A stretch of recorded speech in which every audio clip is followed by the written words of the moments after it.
নির্বাচনকে সামনে রেখে যে ষড়যন্ত্র চলছে, এই পরিস্থিতিতে ভুল ত্রুটি না করার জন্য নেতাদের বিভিন্ন নির্দেশনা দিয়েছেন বিএনপির ভারপ্রাপ্ত চেয়ারম্যান তারেক রহমান। একই সঙ্গে যারা মনোনয়ন পাবেন না তাদেরকেও দল ভবিষ্যতে মূল্যায়ন করবে বলে আশ্বস্ত করেছেন তিনি। দলের সম্ভাব্য প্রার্থীদের সঙ্গে ধারাবাহিক বৈঠকের অংশ হিসেবে সোমবার সিলেট, খুলনা, রাজশাহী, বরিশাল ও ঢাকা বিভাগের জেলাগুলোর মনোনয়ন প্রত্যাশী নেতাদের সঙ্গে মতবিনিময় করেন তারেক রহমান। বিকালে দলের চেয়ারপারসনের গুলশানের রাজনৈতিক কার্যালয়ে পৃথকভাবে ৫ বিভাগের মনোনয়ন প্রত্যাশীদের সঙ্গে কথা বলেন তিনি। সভায় তারেক রহমান বলেন, এক আসনে একজন প্রার্থীকে মনোনয়ন দেওয়া হবে। সবাই মনোনয়ন পাবেন না। যারা মনোনয়ন পাবেন না তাদের দল বিভিন্নভাবে পুরস্কৃত করবে। সভায় ঐক্যবদ্ধভাবে কাঙ্ক্ষিত লক্ষ্যে পৌঁছানোরও পরামর্শ দেওয়া হয়েছে। ধানের শীষের পক্ষে সব নেতাকে কাজ করার নির্দেশনাও দেন বিএনপির ভারপ্রাপ্ত চেয়ারম্যান। ৫ বিভাগের অন্তত ১০ জন মনোনয়ন প্রত্যাশী জানিয়েছেন, নির্বাচনকে সামনে রেখে যে ষড়যন্ত্র চলছে, এই পরিস্থিতিতে ভুল ত্রুটি না করার জন্য নেতাদের বিভিন্ন নির্দেশনা দিয়েছেন তারেক রহমান। ঐক্যবদ্ধভাবে কাঙ্ক্ষিত লক্ষ্যে পৌঁছানোরও পরামর্শ দেওয়া হয়েছে।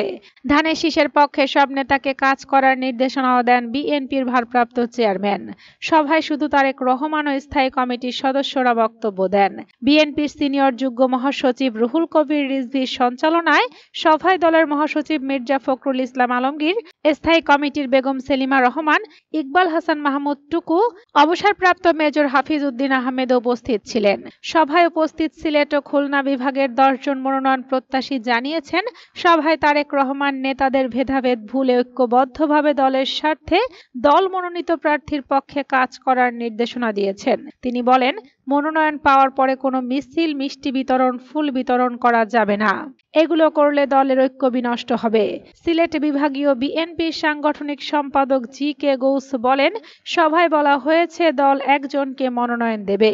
দেশ ও গণতন্ত্রের স্বার্থে সবাইকে ঐক্যবদ্ধ থাকার নির্দেশনা দিয়েছেন বিএনপির ভারপ্রাপ্ত চেয়ারম্যান। খুব তাড়াতাড়ি প্রার্থী ঘোষণা করা হবে জানিয়ে সবাইকে মিলেমিশে কাজ করার জন্য নির্দেশনা দিয়েছেন তিনি। খুলনা ৪ আসনে মনোনয়ন প্রত্যাশী পারভেজ মল্লিক বলেন, বিএনপির ভারপ্রাপ্ত চেয়ারম্যান নেতাদের ঐক্যবদ্ধ থাকার নির্দেশনা দিয়েছেন। আর যে ষড়যন্ত্র চলছে, এজন্য সবাইকে সজাগ ও সতর্ক থাকার জন্য আহ্বান জানিয়েছেন।